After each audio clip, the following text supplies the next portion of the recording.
జోర్దార్ సుజాత ఓ news ఛానల్లో జోర్దార్ వార్తల ద్వారా మనందరికీ పరిచయం అయింది. తన చక్కటి చిరునవ్వుతో తెలంగాణ అమ్మాయిగా కెరియర్ని మొదలుపెట్టిన సుజాత అప్పట్లో పెద్దగా ఎవరికి పరిచయం లేదు. కానీ బిగ్ బాస్లో పార్టిసిపేట్ చేసి మంచి గుర్తింపును సంపాదించుకుంది.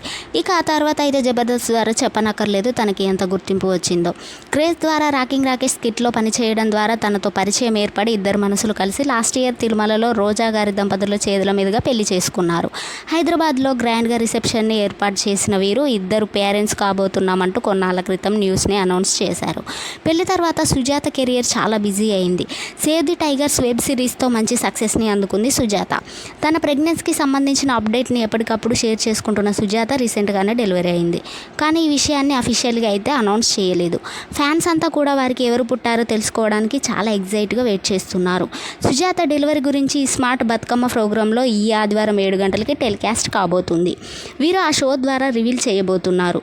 దానికి సంబంధించిన ప్రోమోని ఇప్పటికే రిలీజ్ చేశారు. ఈ ప్రోమో చూసిన సుజాత రాకింగ్ రాకేష్ ఫ్యాన్స్ అంతా కూడా కామెంట్స్ చేస్తూ ఉన్నారు. వారికి అమ్మాయా అబ్బాయా పుట్టింది అంటూ.